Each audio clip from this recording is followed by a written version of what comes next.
Meus irmãos, vamos abrir a Bíblia, 1 Pedro, capítulo 4. E hoje nós vamos iniciar, então, o capítulo de número 4 da carta de Pedro. Olha que caminhada, não é? De dezembro para cá, nós estamos aí estudando a primeira carta de Pedro. E hoje nós vamos iniciar o capítulo 4. Então são só mais dois capítulos, é o 4 e o 5. E aí nós já vamos estar num próximo momento de reflexão. Primeira carta de Pedro, capítulo 4, os versículos de número 1 a 11. Os versículos de número 1 a 11. E o tema é os propósitos de Deus para o sofrimento do cristão. Os propósitos de Deus para o sofrimento do cristão. Capítulo 4, versículos de número 1 a 11. Eu vou ler o versículo de número 1 e depois nós vamos lendo sucessivamente, ok? Ora, tendo Cristo sofrido na carne, amai-vos também vós do mesmo pensamento, pois aquele que sofreu na carne deixou o pecado. Para não viver o tempo que resta na carne, conforme as concupiscências dos homens, mas de acordo com a vontade de Deus. Porque é bastante que no tempo passado tenhas cumprido a vontade dos gentios, andando em dissoluções, com concupiscências, borrachices, peguei o pior ali, glutonarias, bebedices e abomináveis idolatrias. 4. E acham estranho não correrdes com eles no mesmo desenfreamento de dissolução, blasfemando de vós. Os quais hão de dar conta ao que está preparado para julgar os vivos e os mortos. Pois, para este fim foi o Evangelho pregado também a mortos, para que, mesmo julgados na carne, segundo os homens, vivam no Espírito segundo Deus. Ora, o fim de todas as coisas está próximo. Sede, portanto, criteriosos e sóbrios a bem de vossas orações. Tendo antes de tudo ardente amor para com os outros, porque o amor cobre a multidão de pecados. 9. Sede mutuamente hospitaleiros, sem murmuração. Servindo uns aos outros conforme o dom que cada um recebeu, como bons despenseiros da multiforme graça de Deus. Se alguém falar, fale segundo as palavras de Deus. Se alguém administrar, administre segundo o poder que Deus dá, para que em tudo Deus seja glorificado por Jesus Cristo, a quem pertence a glória e poder, para todos os sempre. Amém. Amém. Meus irmãos, Pedro aqui, ele começa a tratar com essa igreja, e ele aqui nesses 11 versículos, meus irmãos, ele vai falar de pelo menos 5 propósitos que Deus tem com o sofrimento dos cristãos. Ou seja, o povo de Deus, os discípulos de Jesus, a noiva de Cristo, quando está vivendo um momento de sofrimento, por ser pertença de Deus, por pertencer a Deus, nada foge ao controle e ao domínio do Senhor. Deus tem propósitos com o sofrimento do seu povo. E aqui nós temos pelo menos 5 propósitos, tá? A título de esboço eu vou falar agora para vocês, e aí depois a gente vai trabalhar. Talvez eu não vá conseguir trabalhar os 5. Então assim, meus irmãos, esses 11 versículos aqui do capítulo 4, Pedro, ele vai trabalhar 5 propósitos de Deus para o sofrimento do cristão. 5 propósitos, a título de esboço. Em primeiro lugar, o sofrimento, ele nos ajuda a vencermos o pecado. É o primeiro propósito. E ele vai trabalhar isso aqui nesse texto. O segundo propósito é que o sofrimento nos ajuda e nos alavanca no nosso testemunho de Cristo. Deus usa o sofrimento para nos auxiliar, nos alavancar, nos dinamizar no nosso testemunho acerca de Jesus. Em terceiro lugar, o sofrimento nos motiva a aguardarmos a segunda vinda de Cristo. Terceiro propósito, o sofrimento, ele nos motiva a nós aguardarmos a vinda de Cristo. Quarto propósito, o sofrimento nos ajuda a manifestarmos terno e profundo amor pelos nossos irmãos. Deus usa o sofrimento para nos ajudar a manifestar terno amor pelos irmãos. E em quinto e último lugar, nestes 11 versículos aqui, Pedro ele vai nos ensinar que o sofrimento ele nos ajuda a colocarmos os dons que Deus nos deu a serviço do seu povo. Então Deus usa o sofrimento para fazer com que cada um de nós pegue os dons, a manifestação da graça de Deus, aquilo que Deus tem depositado para a vida de cada um de nós, para colocar a serviço do povo de Deus. Ok? A título de esboço, então, esses são 5 propósitos. E nós vamos trabalhar esses 5 propósitos aí. Hoje, nós vamos iniciar, então. Primeiro propósito, os versículos de número 1 a 3, Pedro ele nos ensina que o sofrimento nos ajuda a vencermos o pecado. Para os cristãos, meus irmãos, o sofrimento é um meio pelo qual Deus usa para nos quebrantar, para nos fragilizar, para nos desarmar, para arrancar de nós, às vezes, o colete à prova de bala do nosso orgulho, da nossa altivez, da nossa arrogância, da nossa autossuficiência. Nós somos naturalmente autossuficientes. Nenhum de nós aqui essa noite gosta ou quer depender de quem quer que seja. Nós agradecemos a Deus pela nossa autonomia, porque nós caminhamos com as nossas pernas, nós temos os nossos 2 braços, nós nos locomovemos sem a necessidade de ninguém na vida, não é assim? O fato é que a vida com Deus, meus amados, ela é uma vida de dependência. Eu não posso dizer que eu estabeleço uma relação com Deus se eu não reconheço a minha dependência de Deus. Hoje existe muita espiritualidade torta no meio das igrejas, onde as pessoas estão estabelecendo não é uma relação de dependência, é uma relação de troca, uma relação de barganha. Olha Deus, eu vou te adorar se eu receber isso, enfim, não é uma relação de dependência. Algumas igrejas neopentecostais, eu não preciso nem mencionar o nome, as pessoas são desafiadas a terem atitudes blasfemas, de afronta a Deus, determinar para Deus, botar Deus na parede, se revoltar contra Deus, ora, estufar o peito e dizer: ó Deus, ou tu é ou tu não é. Isso é uma relação de dependência, isso é uma relação de barganha, de troca, de negociata. Então, nós não vamos ter uma relação com Deus se nós não reconhecermos a nossa dependência dEle. E na nossa dependência de Deus, e nessa relação de dependência de Deus, Ele também nos ensina a ser interdependentes. Ninguém pode dizer que ama a Deus se não ama a igreja de Deus. A igreja de Cristo é o corpo de Cristo. Então essa espiritualidade torta que anda por aí, não, eu toco a minha vida com Deus e a igreja é outra coisa. Se você não é comprometido com a igreja de Cristo, você não é comprometido com o Deus da igreja de Cristo.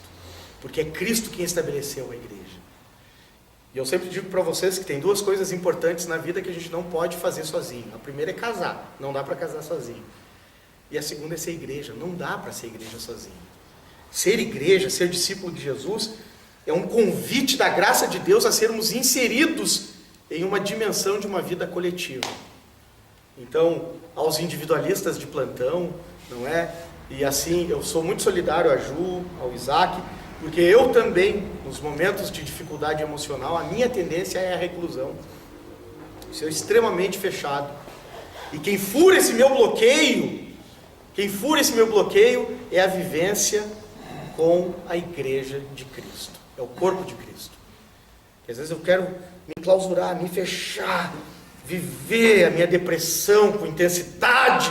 Aí vai lá, o os irmãos na fé, que fura esse bloqueio, que quebra essa barreira, que vão lá com aqueles martelinhos da graça de Deus, desfazendo essa muralha, não é? Me desentocando de lá e dizendo: vem, a graça de Deus te salvou para que tu viva como igreja. E viver como igreja é viver com o povo de Deus, é caminhar com o povo de Deus. Deus usa, meus irmãos, portanto, o sofrimento, e é isso que Pedro vai trabalhar nesses 3 versículos aqui, para nos ajudar a vencer o pecado. Porque é no momento da dor e é no momento da fragilidade que o cristão, o ímpio não, o ímpio, quanto mais dor ele enfrenta, mais ele se endurece. O cristão, quanto maior é a sua dor, mais ele vai viver um momento de quebrantamento. E isso também é um elemento de discernimento para nós hoje à noite aqui. Como é que nós processamos as nossas dores? E qual é a nossa resposta ao Evangelho da graça de Deus? Quanto maior é a tua dor, maior é o teu endurecimento, então você está agindo como um ímpio, o teu coração é de um ímpio.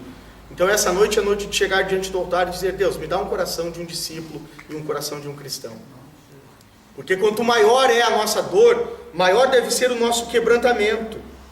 E aí Pedro começa a trabalhar aqui, versículo de número 1, do capítulo de número 4. Ele diz: ora, a nossa referência, não é? Cristo, nós somos cristãos, é em Jesus o modelo maior da nossa vida.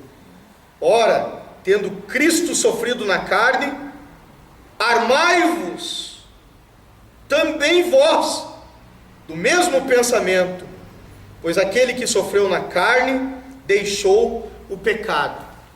E aqui, meus irmãos, Pedro ele vai estar, em primeiro lugar, trabalhando o exemplo do sofrimento de Cristo, que nos ajuda, como cristãos, a enfrentar os sofrimentos com a mesma disposição.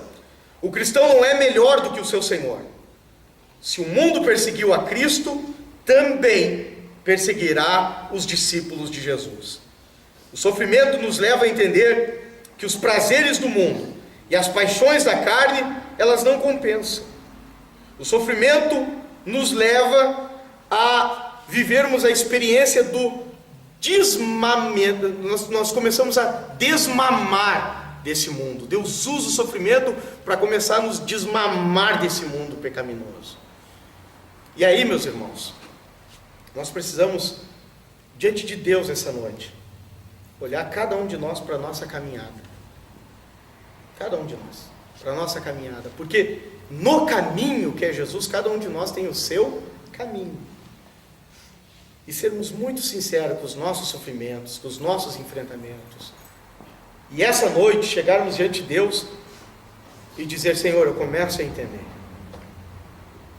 Senhor, a Tua palavra começa a me ensinar que essa angústia, essa dor, é para me desmamar desse mundo de pecado. Que esse sofrimento, essa aflição, esse momento de contrariedade, porque a nossa primeira postura quando nós sofremos é perguntar por quê, né? Aquela postura vitimista. Por quê? Por que eu? Né? Essa noite não.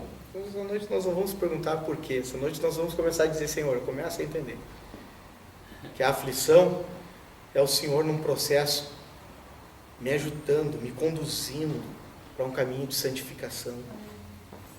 É o Senhor me desarmando. É o Senhor tirando aquela resistência altiva do meu coração. É o Senhor tirando a soberba que habita em mim.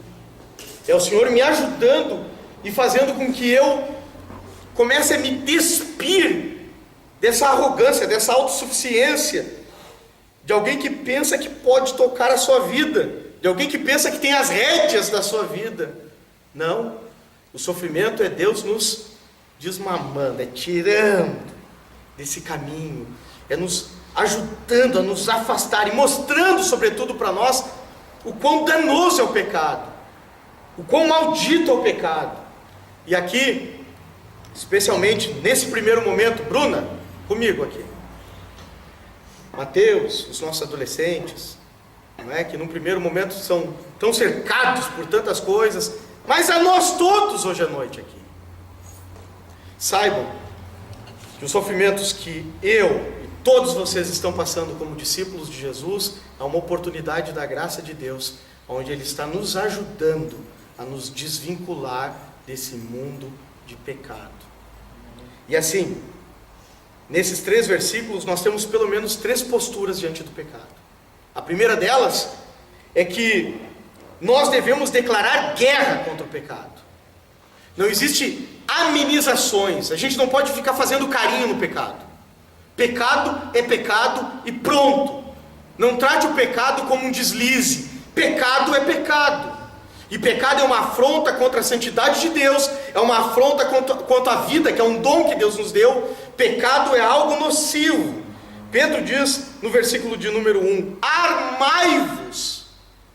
Vocês têm que ter uma postura militar diante do pecado.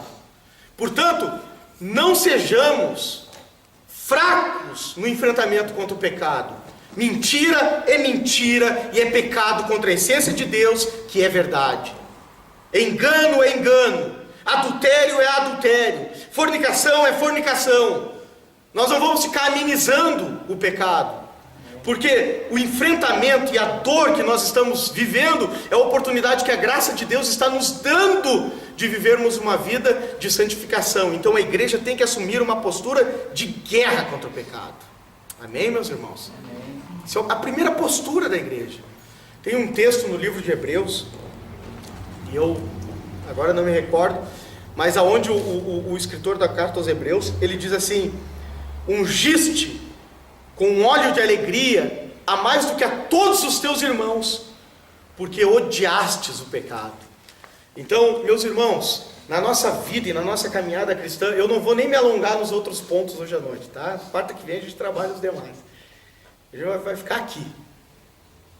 Primeiro propósito de Deus no sofrimento é nos conduzir a uma vida de santificação. Então essa noite, quem tem ouvidos ouça o que o Espírito diz à igreja, porque a palavra de Jesus, nós temos aprendido que quando a palavra de Deus é aberta, independente de quem está falando, se a exposição da Escritura é fiel, é o próprio Deus falando conosco. Essa noite entenda que o caminho da tua aflição, que o caminho das tuas dores, das minhas dores, é uma oportunidade que a graça de Deus está nos dando, de nos afastarmos do pecado. E essa noite nós precisamos chegar diante de Deus e nos arrepender se a nossa dor está nos conduzindo para o pecado. E nessa noite nós temos que dizer: Deus, eu tenho agido como um ímpio, eu tenho agido como um incrédulo, eu tenho agido como alguém que não te conhece, porque a dor é para me quebrantar e me aproximar de ti. A dor não é para me conduzir e me jogar nos braços do pecado, do diabo e do inferno. Amém? Segunda postura, diante do sofrimento, Pedro vai dizer, versículo de número 2: para que no tempo que vos resta na carne, já não vivais de acordo com as paixões dos homens. Olha só. Mas segundo a vontade de Deus. O sofrimento é uma oportunidade que a graça de Deus nos dá de nós conhecermos a vontade de Deus. Resistir ao pecado nos possibilita conhecer a vontade de Deus. A vontade de Deus não é um fardo pesado sobre nós, muito pelo contrário. A vontade de Deus é o que torna o nosso fardo de fato leve. Vamos ler Mateus capítulo 11, versículo de número 28, o famoso convite dos evangelistas.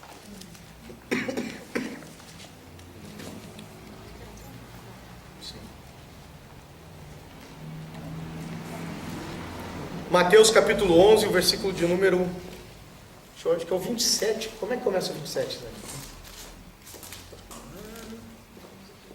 Não, é o 28 mesmo. 28, só o 28. Achou, Gabi? Pode ler para nós? Vinde a mim, todos que estáis cansados e sobrecarregados, e eu vos aliviarei. Tomai sobre vós o meu jugo e aprendei de mim, que sou manso e humilde de coração, e achareis descanso para a vossa alma. Sabe por que o nosso fracasso evangelístico acontece muitas vezes? Porque nós estamos chamando as pessoas para um amor romântico com Deus. Nós queremos que as pessoas venham para a igreja por causa de um amor romântico. Venha, você é a coisinha mais boa que Deus tem nesse mundo. Venha, se você não vir a Jesus, você vai gerar lágrima nos olhos de Jesus. Venha. O próprio Jesus diz: vinde a mim todos vós que estáis... não, vocês não leram o texto. Estais? Cansado. Ah, ficou feio. Agora vamos tentar valendo? 1, 2, né? Vinde a mim todos vós que estáis Cansados. Meus irmãos, cansados e sobrecarregados. Nós precisamos pregar a realidade do pecado ao mundo. Sabem por quê? Porque quando as pessoas se depararem com o pecado, com a vida de pecado em que levam, é que elas terão discernimento de que a alma está cansada. Se o mentiroso não for confrontado na sua mentira, ele não vai cansar da mentira. Se o adúltero não for confrontado com o adultério, ele não cansará desse caminho. Se o ladrão não for confrontado com o pecado do roubo, ele não cansará. E nós estamos pregando um amor romântico. Vinde a mim, vós que está cansado. A pergunta é: cansou do pecado? Entendeu que o fardo do pecado é pesado, é danoso? Entendeu que o pecado, ele arruína a alma, ele aniquila a alma e ele destrói o corpo, as relações e a vida? Entendeu que o pecado não vale a pena? Compreendeu que o pecado é danoso? Esse é o convite do evangelista. Aí quando o camarada diz: é verdade, estou cansado. Aí Jesus diz: vinde a mim. Cansou? Sobrecarregou? A satisfação momentânea e enganosa do pecado pesou na alma? Vinde a mim, que eu vos aliviarei. Tomai sobre vós o meu jugo. Aprendei de mim, que sou manso e humilde de coração, e encontrareis descanso para as vossas almas. Meus irmãos, é quando nós entendemos a vontade de Deus, é que nós temos o descanso para a alma. O prazer, o melhor da vida é desfrutado. Se eu não me engano, é o catecismo, agora não me recordo, mas que diz que o propósito maior de Deus, quando Deus nos criou para a sua glória e para que nós tenhamos satisfação em Deus e nós possamos usufruí-lo para toda a eternidade. Sabe por que muitos de nós vivem assim a síndrome de buraco negro, né? Tudo que entra ali sobre espaço, tudo que entra sobre espaço, nada preenche, nada completa. É porque nós não estamos aprendendo a nos deleitar em Deus, na vontade de Deus. A Bíblia Sagrada diz que os mandamentos do Senhor não são pesados. Então os nossos sofrimentos são uma oportunidade que a graça de Deus está nos dando para conhecermos a vontade de Deus. Catecismo menor, primeira pergunta. Catecismo menor de Westminster. O menor e o maior começam com a mesma pergunta, na verdade. É a primeira pergunta dos dois. Isso, pode repetir ela para nós, Leandro? Qual o fim supremo e principal do homem? O fim supremo e principal do homem é glorificar a Deus e gozá-lo pleno e eternamente. Gozá-lo pleno e eternamente. Oi? O catecismo, na verdade, ele é um resumo da fé cristã, né, em forma de perguntas e respostas, tá? Isso é um catecismo. Isso? Ok. É que a gente fala muito sobre catecismo. Catecismo pode ser que alguém não Claro, tenha... nós estamos trabalhando com as crianças aqui na igreja, né? O catecismo infantil, o que é? É o ensino da fé cristã por meio de perguntas e respostas, tá? Que é o que a Gabi e a Bruna estão trabalhando nos domingos no nosso cultinho infantil, tá? Catecismo para as crianças. Perfeito. Terceira postura que nós devemos ter diante do sofrimento, que é essa oportunidade da graça de Deus para nos conduzir a uma vida de santificação, é não ter saudade do passado, porque basta o tempo decorrido. Versículo de número 3, alguém pode ler para nós? 1 Pedro capítulo 4 e o versículo de número 3. Basta o tempo passado para ter feito o que agrada aos incrédulos, tendo andado em lascívias, concupiscências, bebedeiras, orgias, excessos e abomináveis idolatrias. Resistir o pecado nos ajuda a lembrar da nossa cruel escravidão no passado, da grandeza da nossa redenção no presente e da gloriosa recompensa no futuro. O cristão não pode ter saudade do seu passado de escravidão no pecado. Eu acho incrível, meus irmãos, como alguns às vezes contam assim da sua vida passada, parece que com saboreando aquilo. Aqueles homens devassos, eu era pegador, isso não tem glória nenhuma para um cristão. Eu me recordo uma vez, no Passo das Pedras, tinha um cidadão, um ex alguma coisa. Os ex, né? Todo cristão é um ex-pecador, um ex-escravo do pecado, né? Então, mas às vezes a igreja tem uma mania de, né, glamorizar alguns ex. Aí tinha um ex-bandido, cara que era muito mal, daí ele estava lá dando testemunho, e ele dizia: eu entrei naquela casa, e eu botei aquele pai de famílias de joelho, e eu apontei a arma para ele. E a igreja assim, chocada. Aí tinha um homem ímpio lá, o cara não aguentou, levantou, e disse: eu vou esperar esse camarada aqui na rua. E os irmãos lá: calma, que é isso? Disse: calma, vocês têm que arrancar aquele bandido lá do púlpito, ele está falando dessas barbaridades com prazer, com satisfação. Quer dizer, o ímpio que estava na igreja, com muito mais lucidez, enxergou o que estava acontecendo.